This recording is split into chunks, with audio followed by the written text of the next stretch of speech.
Demikian sambutan yang disampaikan oleh Bapak Pimpinan Cabang Muhammadiyah.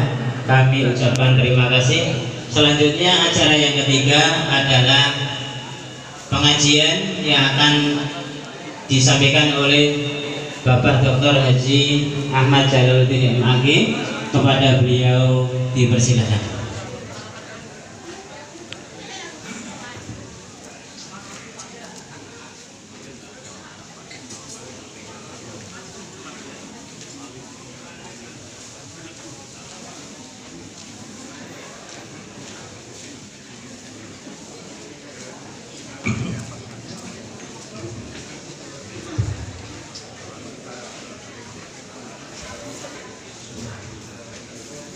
Assalamualaikum warahmatullahi wabarakatuh.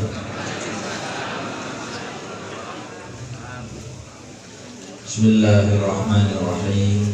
Innal hamdalillah nahmaduhu wa nasta'inuhu wa nastaghfiruh wa na'udzu bihi min shururi anfusina wa min sayyiati a'malina.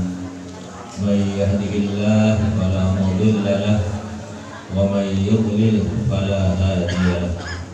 Asyhadu an la ilaha illallah wahdahu la syarika lahu wa asyhadu anna Muhammadan abduhu wa rasuluh ya nabiyya ba'dah. Wassalatu wassalamu ala nabiyyina Muhammad wa ala alihi wa ashabihi wa man ittaba'a hudah, amma ba'd. Fa inna ahsanal hadits kitabullah wa khairal huda huda Muhammad sallallahu alaihi wasallam wa syarrul umuri muhdatsatuha wa kullu muhdatsatin bid'ah wa kullu bid'atin dhalalah wa kullu dhalalatin finnar. Yang saya hormati pimpinan cabang Muhammadiyah, pimpinan cabang Aisyah, pimpinan ranting Muhammadiyah dan Aisyah, serta ortom-ortomnya dan juga bapak-bapak, ibu-ibu semuanya, hadirin hadirat rahimakumullah. Mudah-mudahan Allah Subhanahu wa taala senantiasa memberikan rahmat kepada kita di dunia ini dan di akhirat nanti. Amin. Bapak-bapak, ibu-ibu, jamaah rahimakumullah. Yang pertama, tentu mari kita senantiasa mensyukuri nikmat Allah Subhanahu wa taala yang dilimpahkan kepada kita. Rezeki yang diberikan kepada kita begitu banyak dengan berbagai macamnya, termasuk rezeki dapat sarapan pagi hari ini. Kita kadang menganggap rezeki itu sama dengan uang, padahal rezeki itu berbagai macamnya. Kita diberikan kesehatan, itu rezeki; diberikan ilmu, itu rezeki; diberikan pasangan, punya suami, punya istri, rezeki; diberikan anak, juga rezeki. Namun memang Allah Subhanahu wa taala tidak membuat rezeki kita itu sama semua. Wallahu faddala ba'dakum ala ba'din birizqi. Ada yang uangnya banyak, karirnya melesat, tapi tidak diberi rezeki berupa anak. Ada yang diberi rezeki anak-anaknya soleh solehah, tetapi uangnya sedikit. Ada yang diberi rezeki ilmu banyak, tapi mungkin fisiknya kurang. Badannya, ada yang badannya kuat, nggak pernah sakit gitu.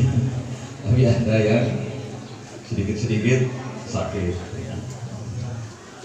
Perbedaan-perbedaan rezeki yang diberikan oleh Allah Subhanahu wa Ta'ala itu supaya kita pandai bersyukur dengan cara melihat saudara kita yang tidak diberi rezeki sebagaimana yang diberikan oleh Allah kepada kita. Itu untuk mensyukuri kita. Cuman kadang-kadang ketika melihat orang yang diberi rezeki lebih sedikit, ada yang kemudian merendahkan orang lain karena tidak menyadari bahwa yang telah didapatkan itu adalah rezeki dari Allah Subhanahu wa Ta'ala. Ibu-ibu, bapak-bapak rahimakumullah, ada nikmat yang lebih besar lagi, yang sangat besar, dan kita semua diberikan nikmat itu, yaitu nikmat beriman bahwa tidak ada Tuhan selain Allah dan Nabi Muhammad SAW adalah hamba dan utusan Allah. Keimanan ini nikmat yang luar biasa.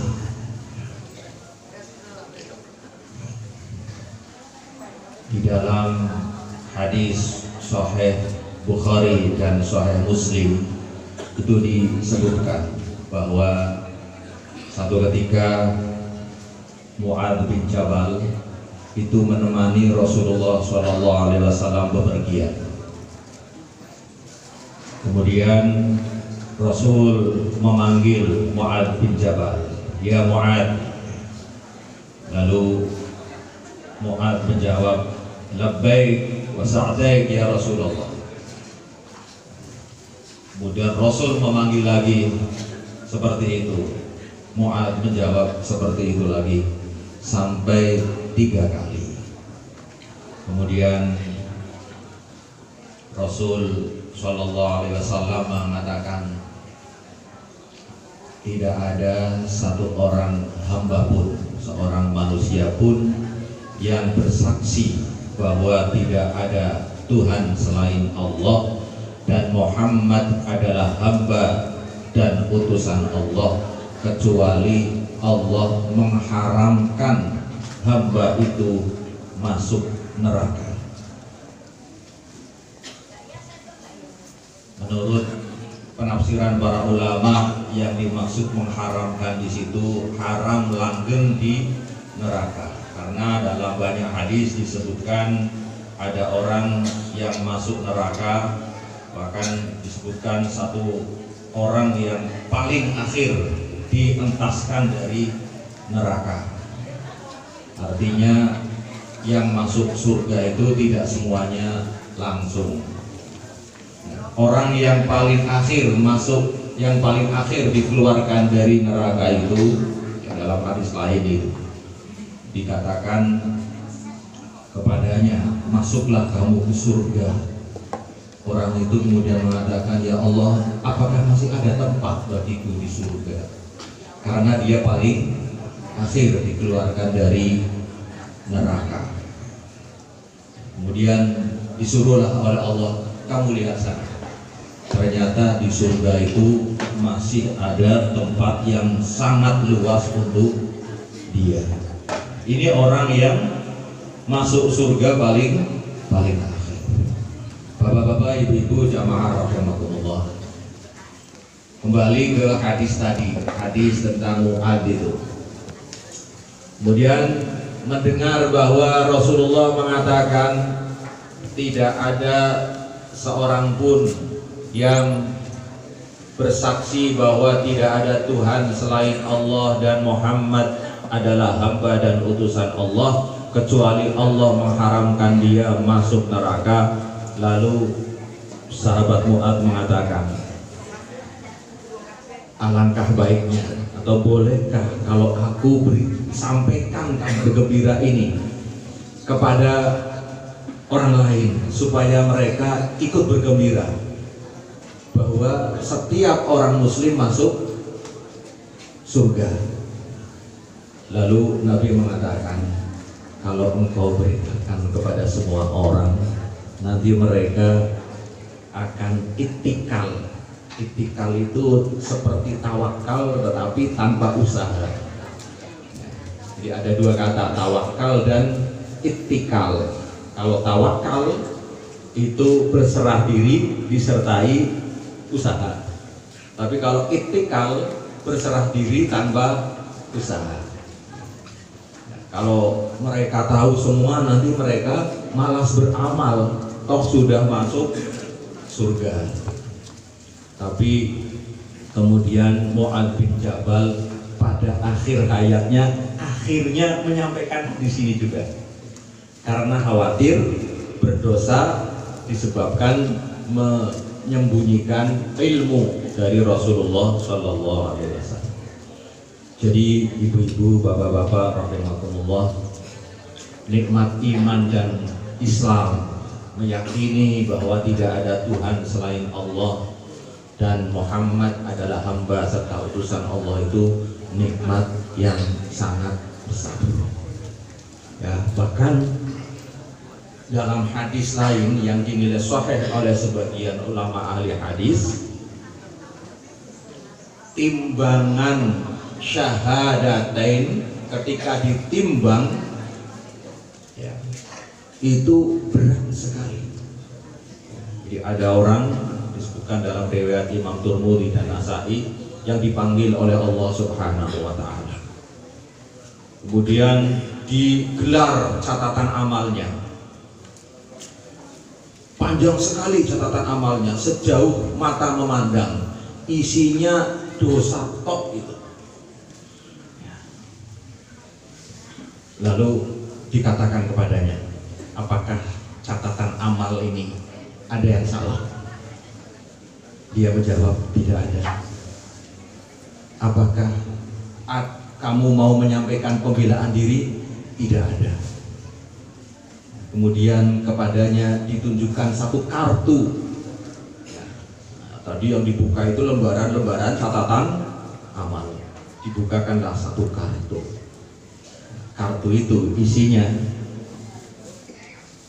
syahadatain, keimanan bahwa tidak ada Tuhan selain Allah dan Muhammad adalah utusan Allah. Lalu ditimbanglah itu. Ternyata satu kartu itu lebih berat daripada catatan amal yang begitu banyak.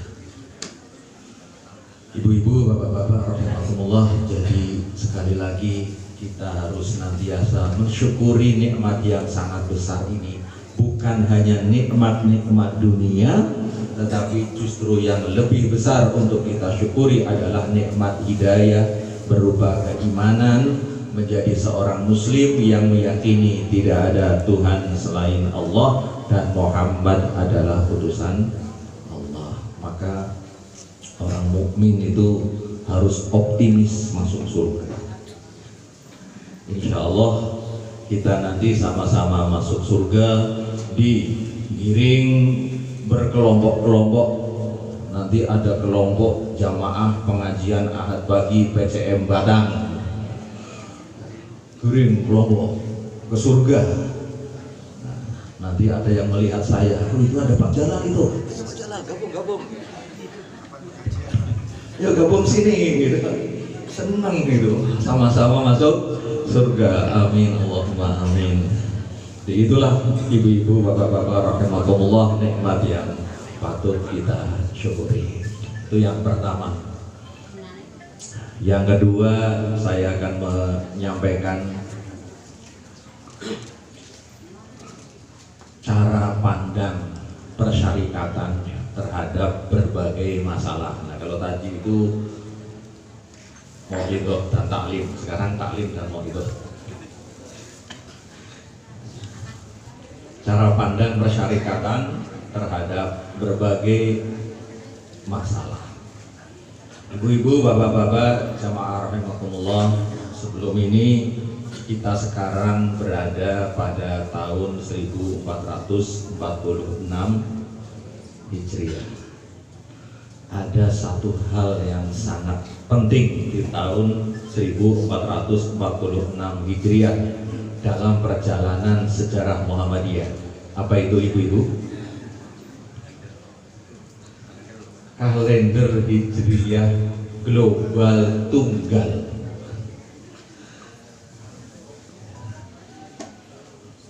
Kemarin kita menggunakan hisab wujudul hilal. Dengan kalender Hijriah global tunggal itu sudah tidak lagi pakai wujudul hilal. Ini opo ki Muhammadiyah gitu. Itulah tajdid. Itulah pembaharuan. Jadi saya ingin menunjukkan dulu, ini pembaharuan. Baru kemarin kita menggunakan hisab wujudul hilal. Sekarang bukan lagi wujudul hilal per lokasi. Kalau dulu itu wujudul hilalnya berdasarkan lokasi. Se-Indonesia berlaku hanya satu wilayah negara Republik Indonesia. Dasarnya adalah hisab, kriterianya wujudul hilal, yaitu kalau matahari terbenam di wilayah Indonesia, bulan masih di atas garis ufuk dan sudah terjadi ijtima sebelum matahari terbenam, maka malam itu masuk tanggal 1 bulan baru hanya di wilayah Indonesia. Nah, dengan ijtihad yang baru ini, tajdid ini ukurannya bukan hanya Indonesia, tetapi sedunia. Kalau di Mekah sudah masuk bulan Ramadan, di Indonesia juga sudah masuk bulan Ramadan. Jadi dengan kalender Hijriah global ini diharapkan ke depan tidak ada perbedaan. Kita tahu kemarin tahun hari raya kemarin itu sedunia ada 3 hari raya, tidak hanya 2, ada 3. Wilayah selatan Australia itu berbeda. Yang selatan, yang utara itu berbeda karena posisinya kan dia kalau bumi muter ya di situ aja gitu.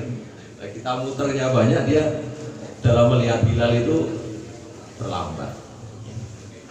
Nah, ibu-ibu, bapak-bapak, jamaah rahimahullah, ini pengantar saja. Saya akan menyampaikan.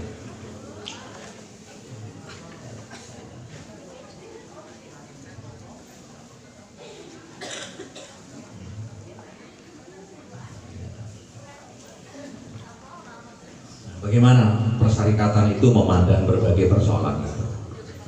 Ibu-ibu, bapak-bapak rahimahullah, saya yakin panjenengan semua sudah paham ajaran Islam itu ada akidah, masalah keimanan, ada ibadah, ada akidah, ada ibadah. Kemudian ada muamalah. Sudah tahu. Satunya lagi ada adab kebiasaan. Ini pengajian Ahad pagi rutin setiap Ahad. Kemudian tempatnya dari satu ranting ke ranting yang lain bergiliran. Ini masuknya bidang apa ini? Bidang apa? Ibadah, muamalah, kebiasaan. Ada, kok Ahad pagi ya? Kok nggak Jumat pagi ya? Kok nggak Senin pagi ya?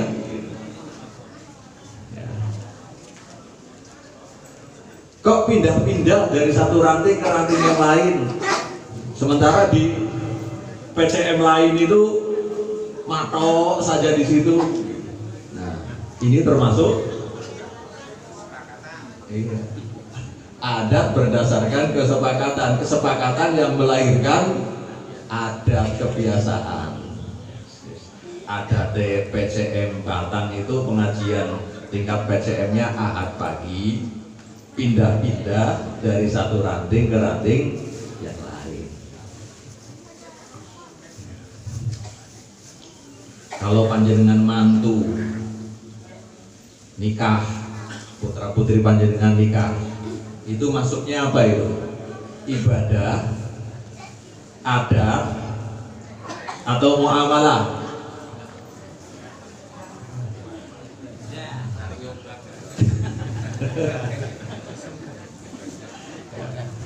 Akad nikahnya itu muamalah. Tapi kok terus nganak kayak apa, resepsian, ngundang, ada acara, itu termasuk ibadah apa adat? Ada, bukan ibadah. Kanjeng Nabi dulu tidak melakukan itu. Nah ini penting ibu-ibu, bapak-bapak memahami, oh ini apa ini adat apa ibadah, atau muamalah apa akidah. Ibu-ibu, bapak-bapak yang saya hormati, kita mengenal TBC, tahayul, bid'ah, dan khurafat.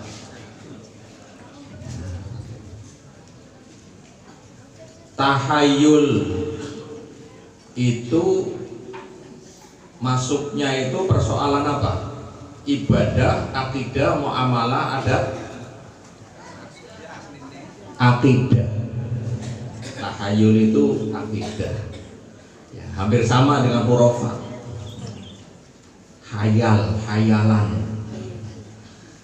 syirik, kufur, masuk akidah. Kalau bid'ah masuk masalah apa itu bid'ah itu? Ibadah. Jadi akidah itu adalah keyakinan di dalam hati kita, meyakini bahwa tidak ada Tuhan selain Allah, tidak ada yang memberi rizki kecuali Allah, tidak ada yang menentukan baik atau buruk nasib kita kecuali Allah.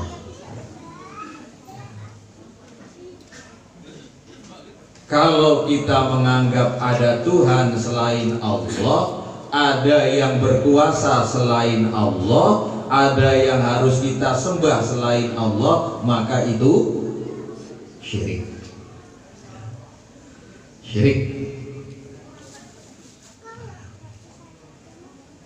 Kalau tahayul itu syirik apa bukan?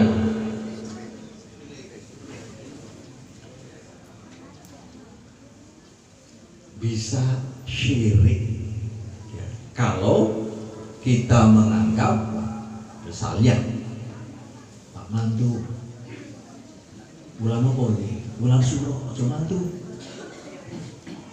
Engko nek bulan Suro mantu blai.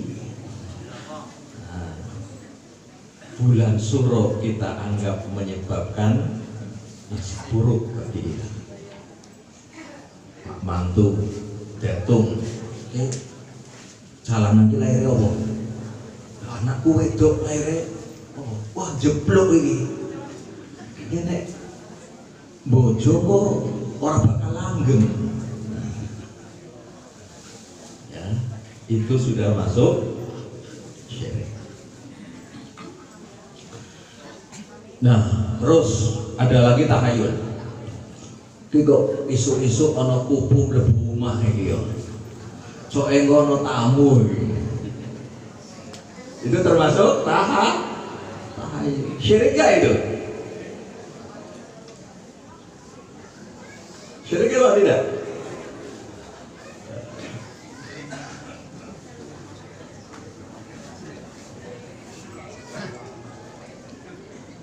Menganggap kupu-kupu menyebabkan datangnya tamu apa tidak? Tidak, hanya tanda coe. Ini tidak sampai syirik. Ya. Walaupun itu mitos, namanya mitos, nggak ada buktinya. Jadi takhayul itu tidak semuanya syirik. Kepercayaan tanpa dasar, tidak sampai menganggap ada kekuasaan, ada yang berkuasa, ada yang menentukan nasib kita, ada yang memberi rezeki kita selain Allah, itu tidak sampai syirik. Jadi tidak dihujat. Nah, itu dalam masalah akidah. Kita tentu harus hati-hati, jangan sampai kita mempercayai tadi hal-hal selain Allah kita anggap menentukan rizki kita. Bangun rumah, kalau ngadep merono rezeki ini lancar, ngadep merono rezeki ini lancar, nah, itu syirik. Termasuk meyakini kalau anak lahir dino Ahad, ibu lahir dino apa, anak lahir dino apa, alamat ini gawe susah besok. Nah, ini takhayul juga. Nah, ini yang termasuk syirik, lawan gitu. Keyakinan itu akidah. Kemudian yang kedua, ibadah.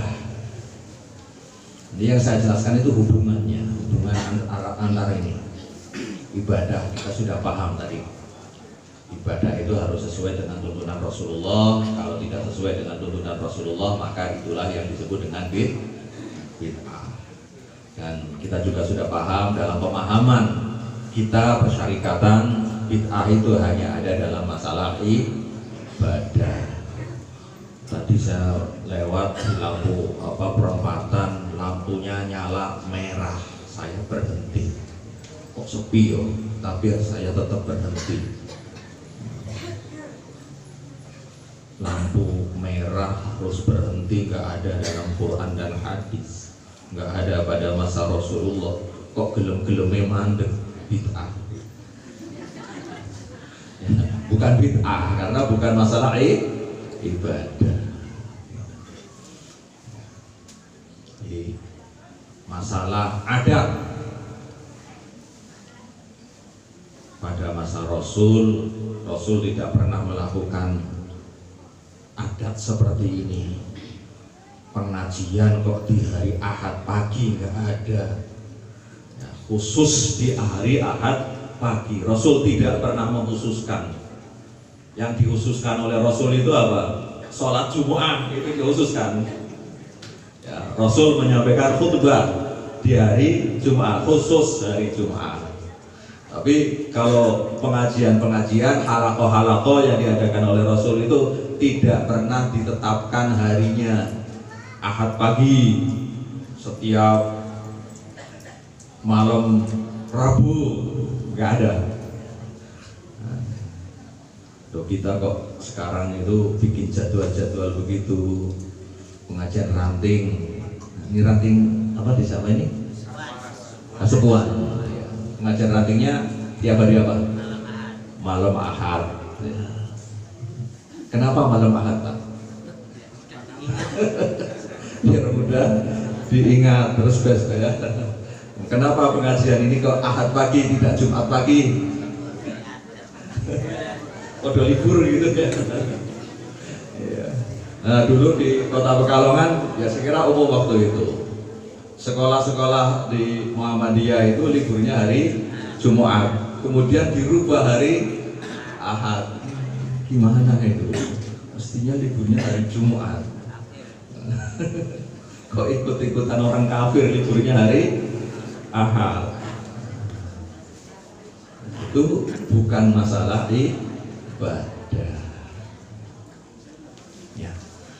Jadi kalaupun tidak ada pada masa Rasulullah SAW itu bukan bid'ah. Yang bid'ah itu masalah ibadah. Ibadah itu apa saja, Ibu? Yang termasuk ibadah yang kalau ada tambahan maka itu bid'ah. Itu apa saja? Nah, sholat. Ya, mulai dari wudu itu. Wudu ya, tayamum. Ya, kemudian sholat. Apalagi? Puasa. Apalagi? haji. Kalau zakat bagaimana? Ya. Zakat itu ibadah apa bukan?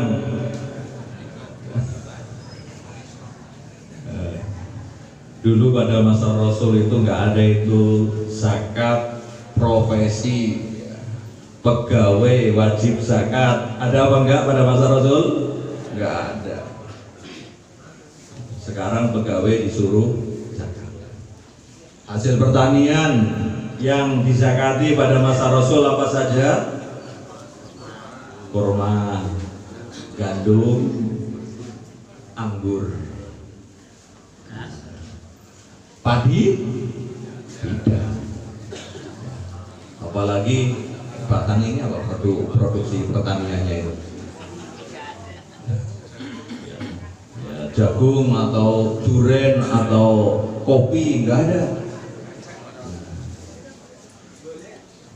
Kalau orang punya kebun kopi hasilnya banyak, wajib zakat apa tidak?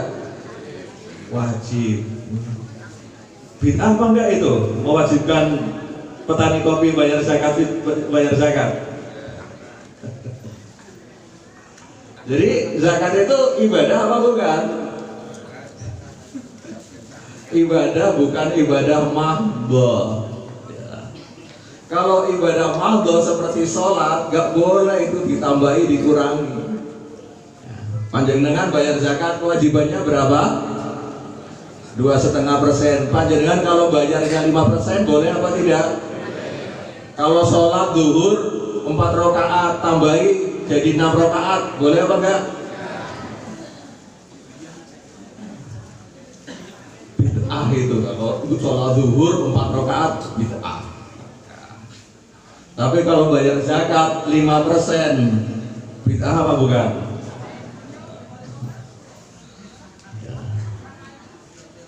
Ini supaya kita jelas. Jadi zakat itu kewajiban sosial, bukan ibadah mahdhah.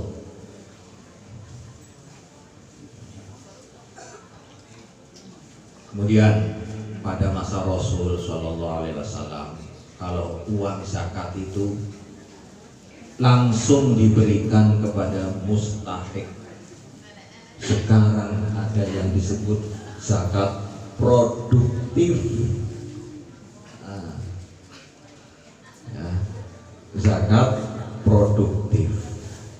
Uang zakat tidak diberikan kepada mustahik dalam bentuk uang, tapi dibelikan alat modal.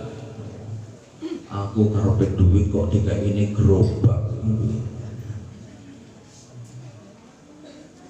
Zakat produktif, kalau dianggap zakat itu ibadah, maka zakat itu zakat produktif itu bid'ah.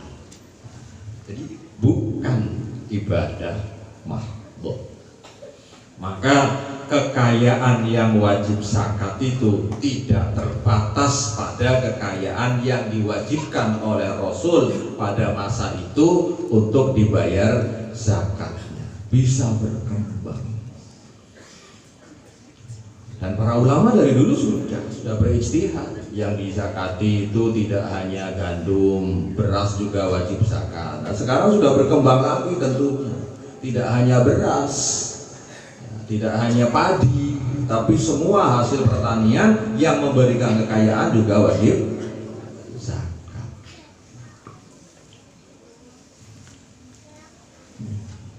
Nah, ibu-ibu, bapak-bapak rahimakumullah.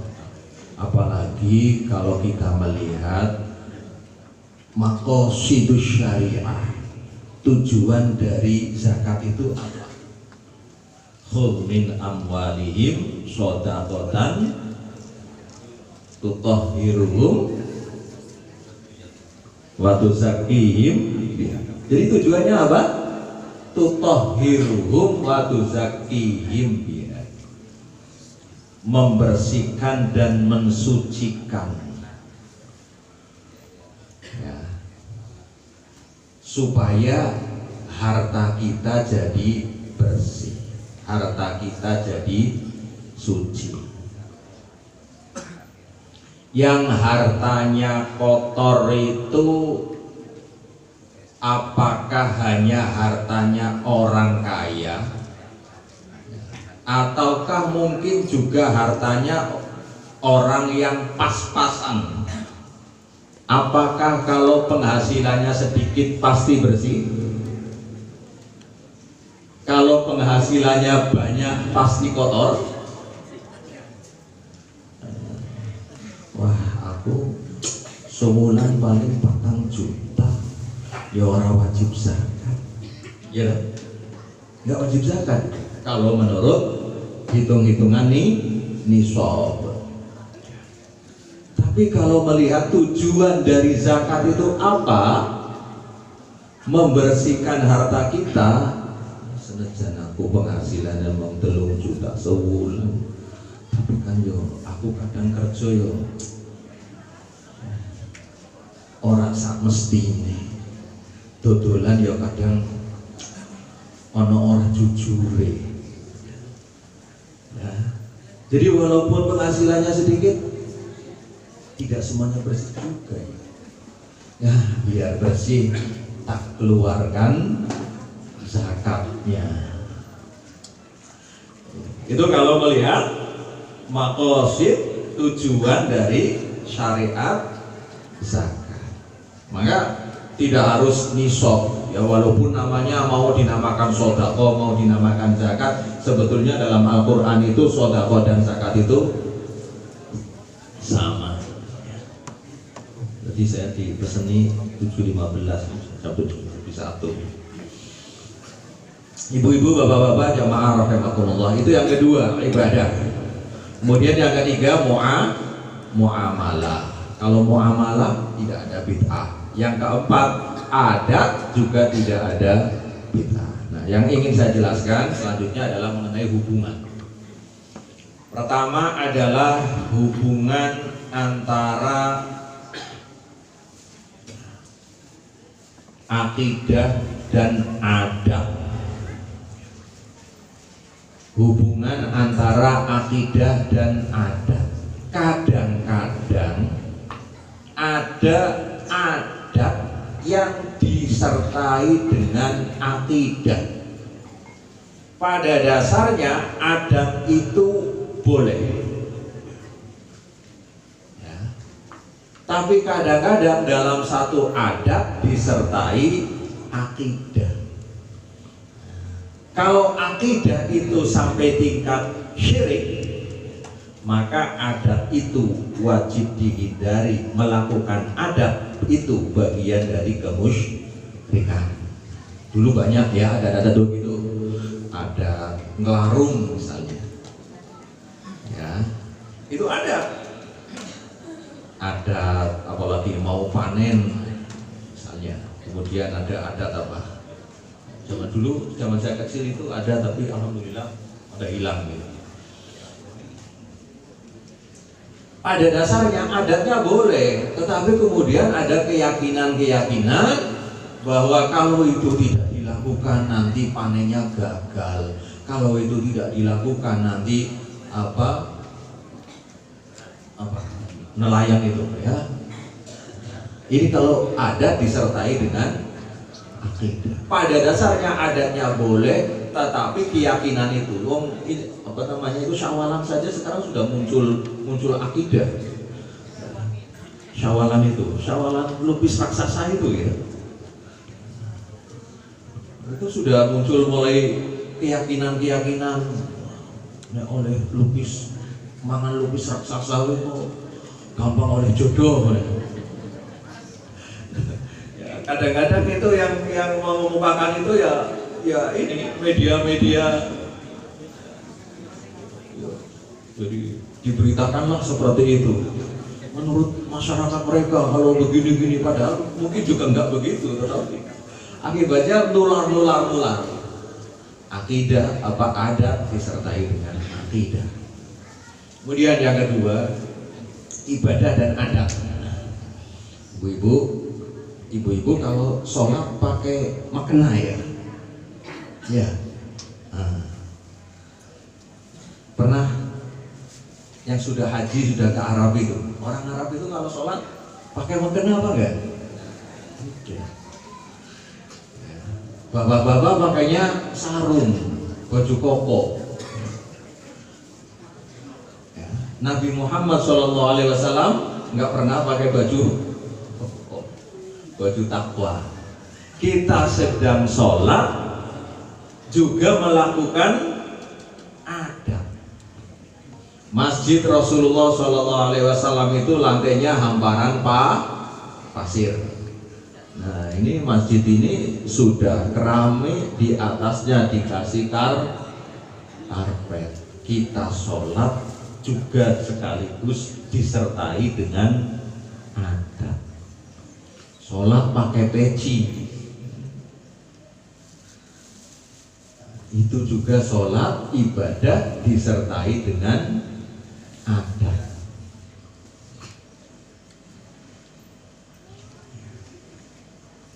Jadi kadang kita, atau bahkan hampir selalu kita melakukan ibadah, sekaligus dalam melakukan ibadah kita melakukan adab kita gabung.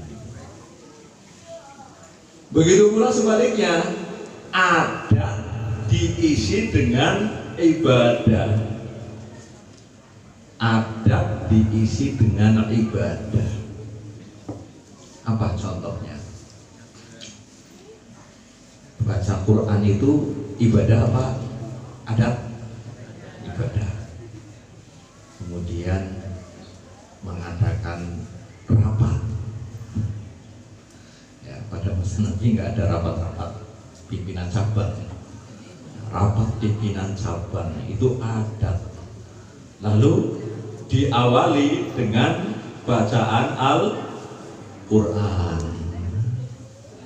Dulu Nabi ya pernah rapat, mau perang rapat, tetapi tidak ada riwayat bahwa ketika Nabi mau rapat baca Quran dulu. Tidak ada. Baca Quran ketika rapat itu bid'ah apa bukan? Adab diisi dengan ibadah. Baca Qurannya ya ibadah itu. Ya. Boleh nggak baca Quran itu sebelum rapat? Boleh. Setelah rapat? Boleh. Panjenengan mau tidur baca Quran? Bagus gitu. Kapanpun bagus gitu. Nggak ada batasannya waktunya. Nah. Jadi ada adat-adat yang diisi dengan ibadah. Ibadahnya adalah ibadah, adatnya tetap adat. Yang keliru itu adat dianggap sebagai ibadah. Ya.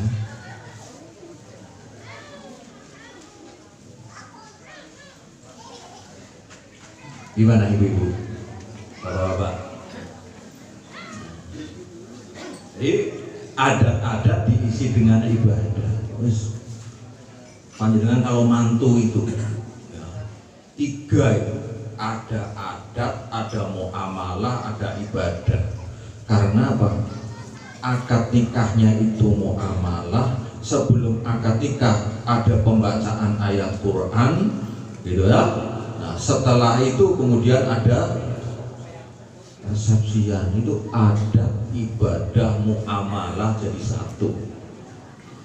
Tapi kita paham, ini ibadah, ini muamalah, ini adat.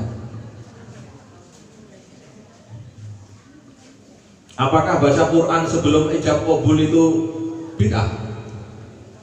Tidak, karena memang itu ibadah yang mutlaqah, ibadah yang mutlak waktunya, kapanpun bisa. Nah, tapi kalau mau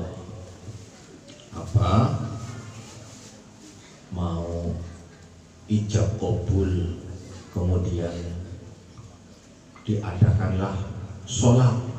Sholatnya bukan sholat yang mutlak ya, jadi bid'ah.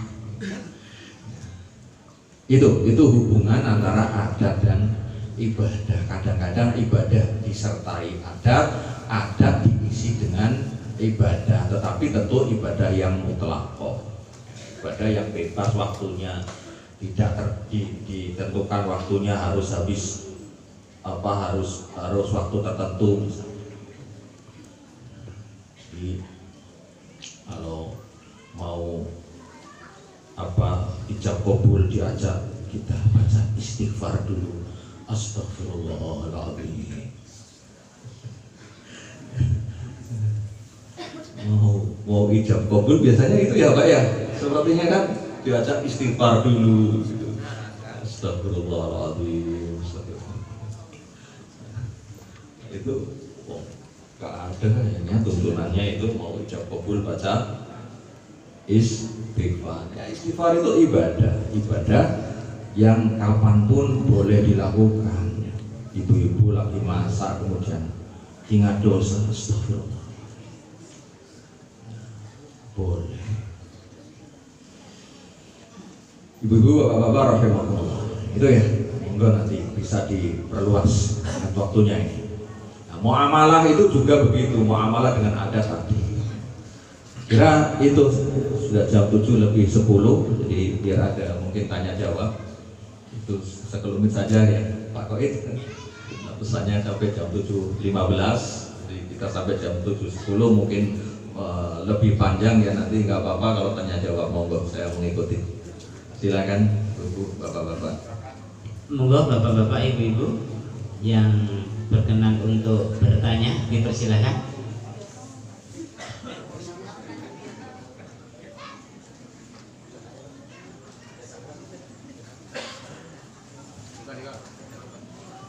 Monggo Bapak-bapak. Bapak. Mas. Kalau Ibu Rumin, Bapak saged pinarak mriki Pak.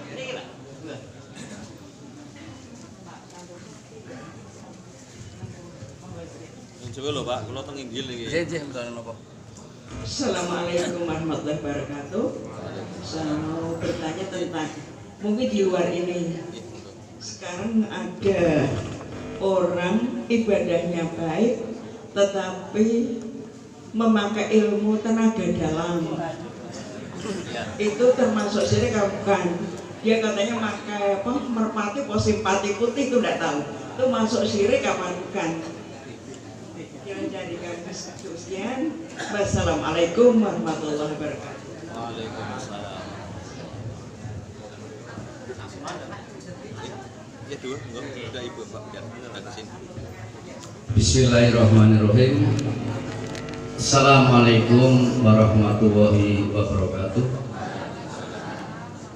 Kepada Bapak Ustadz, yang saya tanyakan adalah berkaitan dengan bulan Suro ya. Di kalangan kita itu kalau bulan Suro itu membuat bubur di beda-beda tetangga. Nah, itu yang saya tanyakan, apakah itu ibadah atau tradisi atau kebiasaan? Sekian, terima kasih. Wassalamualaikum warahmatullahi wabarakatuh.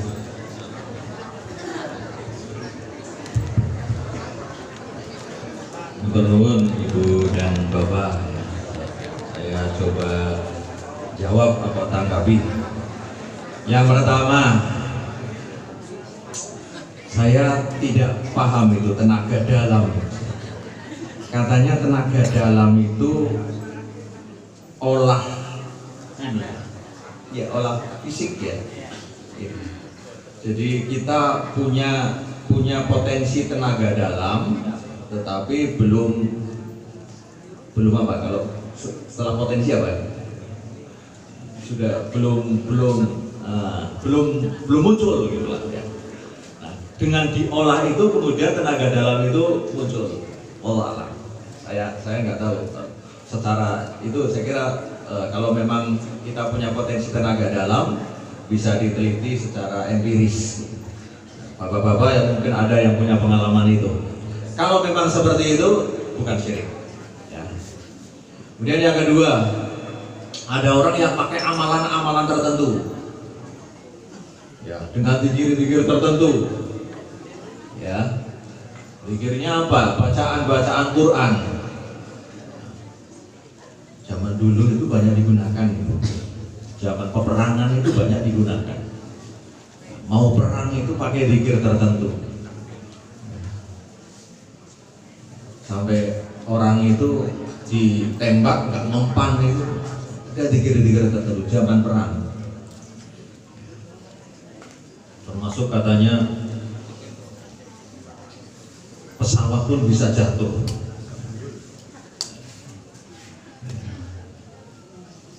Bapak saya dulu itu mengamalkan zikir juga karena zaman PKI. Zaman PKI tugasnya itu, jadi bapak saya itu penghulu jauh. Saya baru mikir dulu, saya beda kecamatan dengan istri saya. Tugas pertama bapak saya itu di wilayah istri saya itu. Sekarang pun saya kalau malam-malam masuk ke kampung istri saya, itu pun masih ada rasa takut. Dulu kayak apa? Zaman meletusnya PKI, makanya dulu ada zikir-zikir itu. Nah, selama zikir itu adalah bacaan-bacaan Quran gitu ya, kemudian memohon kepada Allah gitu. Itu yang disebut dengan ruqyah syar'iyah. Tetapi kabarnya, katanya zikir-zikir bacaan termasuk bacaan Quran yang dibaca bukan karena Allah itu mendatangkan jin. Walaupun jin itu muslim, ditempeli jin. Dan mohon maaf, saya itu terjadi pada bapak saya karena dulu walaupun sudah tidak diamalkan ya, karena sudah lewatlah zaman PKI. Ketika bapak saya meninggal dunia itu jin orinnya, jin muslim itu ya, jin muslim itu nempel di keponakan saya, nempel di keponakan saya, dan positifnya apa?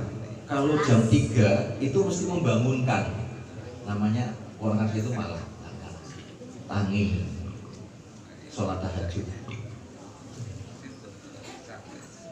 Itu di antaranya itu banyak hal yang menurut saya positif, tetapi nggak kuat itu. Ponakan saya itu sakit terus akhirnya. Katanya itu jin yang tadinya itu nempel di bapak saya karena dulu zikir-zikir seperti itu untuk perlindungan diri.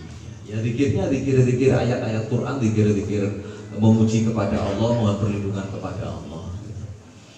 Karena zaman itu zaman PKI, zaman fitnah. Jadi tadi ruqyahnya itu ruqyah syar'iyah. Selama ruqyah syar'iyah dengan zikir-zikir yang maksur dari Quran atau hadis, memohon kepada Allah, tidak termasuk syirik. Itu yang pertama. Kemudian yang kedua tadi tentang bulan Suro. Ya, bikin bubur. Zaman saya kecil itu dulu adat itu banyak sekali, Pak. Ada Suro, ada apa ya, apalagi banyak sekali.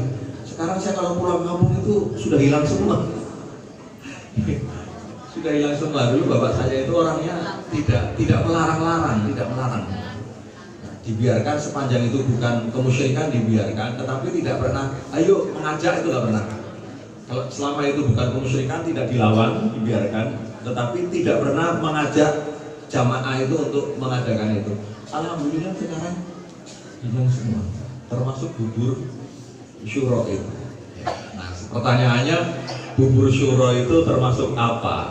Nah, tadi saya katakan adab itu bisa bercampur dengan akidah. Adab kadang-kadang dianggap sebagai ibadah. Pada dasarnya bubur syuro itu adalah adab. Pada dasarnya adat, tetapi kadang-kadang dianggap sebagai ibadah. Kadang-kadang kemudian disertai dengan akidah. Nah, di sini hati-hatinya. Kalau adat saja, al aslu fil ada al ibahah. Pada dasarnya adat itu boleh. Tetapi kalau dianggap itu sebagai ibadah, ini ibadah bulan Suro. Wulan suro ki kudu gawe bubur. Kalau dianggap ibadah, bid'ah.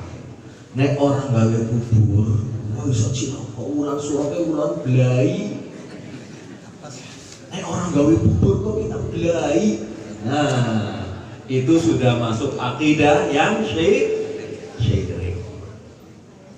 Itu mungkin tanggapan saya, Pak. Jadi pada dasarnya boleh. Tapi kalau dia ibadah, ini ibadah bulan Syuro tanggal 10, padahal yang ibadah bulan Syuro itu apa itu? Puasa, Tasu'a dan Asyura. Itu ibadah. Ya, jadi selain itu ya adat saja. Tetapi kalau dianggap sebagai ajaran dari Rasulullah yang terkait dengan tanggal 10 itu, maka menjadi bid'ah.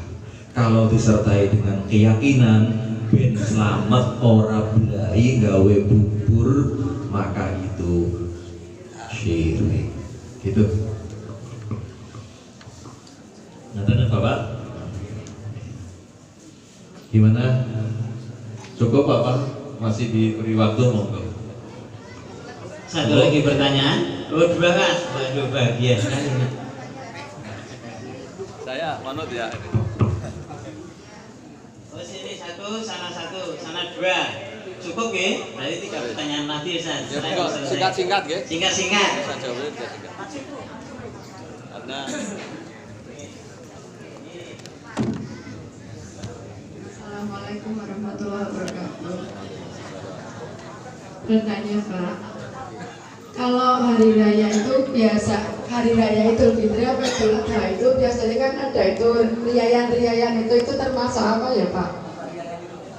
Riayan di musola, di apa itu tuh Idul Fitri itu selamatan riayan itu termasuknya apa itu gitu?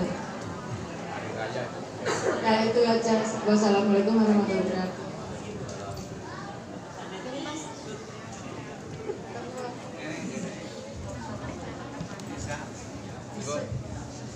Nah, kersane melebet video Bu. Melebet YouTube. Nah, bapak dulu nggih. Assalamualaikum warahmatullahi wabarakatuh. Mohon tanya Ustaz, saya itu dapat kiriman di HP tadi. Untuk penyebutan asma Allah itu kita dengan menyebut Allah atau kita menyebut dengan Allah gitu Pak. Itu yang kami tanyakan. Karena setiap kali kan kita sebagai yang bawa itu saya menyebut Allah gitu ya Pak. Nah, itu yang benar yang Allah atau yang Allah. Sekian, terima kasih. Assalamualaikum warahmatullahi wabarakatuh. Assalamualaikum warahmatullahi wabarakatuh. Terkait yang sudah dijelaskan oleh Ustadz tentang ibadah yang menyertai adat yang diwarnai ibadah, yang saya tanyakan adalah apa ada ini suatu kasus pernikahan itu Ustadz, ada apa namanya temu, endok, terus apa namanya ada jantung itu, kemudian dan lain sebagainya di situ. Kemudian kan Rasulullah melarang untuk menutup tembok dengan takbir dan lain sebagainya. Yang manakah yang harus dihilangkan dari suatu prosesi pernikahan supaya pernikahan itu benar-benar sesuai adat Islam yang dibenarkan, terutama untuk apa namanya pada saat jamuan harus menyediakan kursi untuk menikmati dengan. Terima kasih. Assalamualaikum warahmatullahi wabarakatuh. Terima kasih. Tadi riayan atau suguhan itu termasuk adat. Ya, termasuk adat, jadi pada dasarnya boleh. Nah, ini sekalian yang lain. Kemudian yang kedua Allah memang itu panjang ya. Jadi bacanya Allah, tapi dalam bahasa Indonesia memang tulisannya A-nya satu. Jadi yang betul itu Allah ya. Allahumma itu kan panjang. Allah. Kemudian yang ketiga tentang ya adat pernikahan itu, adat Jawa yang ribet-ribet gitu ya. Jadi, itu termasuk bagian dari adat. Prinsipnya tadi, pertama adat itu yang dibolehkan apa? Pertama, bukan kemusyrikan. Ya. Yang kedua, bukan maksiat. Ya. kemudian tidak menimbulkan kerusakan atau madharat, tidak menjauhkan diri kita dari Allah Subhanahu wa Ta'ala. Nah, kemudian tentu diantaranya apa yang dilarang itu tabdzir. Kalau adat itu mubadir, menimbulkan tabdzir, itu tentu tidak boleh. Kemudian apa lagi? Ada prinsip aulawiyat, ada prinsip prioritas. Ya, kalau terlalu banyak adat-adat makan, ya sementara apa yang lebih utama malah tidak mendapat perhatian. Jadi uangnya itu habis untuk acara adat-adat, suguhan-suguhan makan, tetapi untuk membangun lembaga pendidikan nggak kober, uangnya nggak nyampe. Untuk dakwah yang lebih efektif juga tidak ada dananya. Nah, maka ini prinsip mana yang harus lebih diprioritaskan. Jangan sampai adat-adat itu banyak malah tabdzir, mubadir, atau tadi mengabaikan prinsip prioritas. Daripada mungkin makan-makan tidak tepat sasaran, lebih baik yang lebih tepat sasaran. Jadi pada dasarnya boleh itu, pada dasarnya, tetapi prinsip-prinsip itu harus diperhatikan. Ya, kalau tadi ketika pernikahan, adat itu tabdzir apa tidak? Adat itu disertai dengan keyakinan kemusyrikan apa tidak? Gitu ya. Nah, kalau ada unsur-unsur itu maka dihindari. Kalau bisa dihilangkan unsur itu, hilangkan unsur itu. Kalau tidak bisa dihilangkan unsur itu, harus dihilangkan sekalian adatnya, ya hilangkan semua adatnya itu. Seperti itu mungkin Ibu jawaban saya. Terima kasih Ibu Bapak atas perhatian dan pertanyaan-pertanyaan yang tadi disampaikan. Mohon maaf mengingat waktunya, menghargai kita semuanya. Jadi kita cukupkan sampai di sini. Langsung doa kafaratul majlis. Oh, doa. Baik Bapak Ibu, mari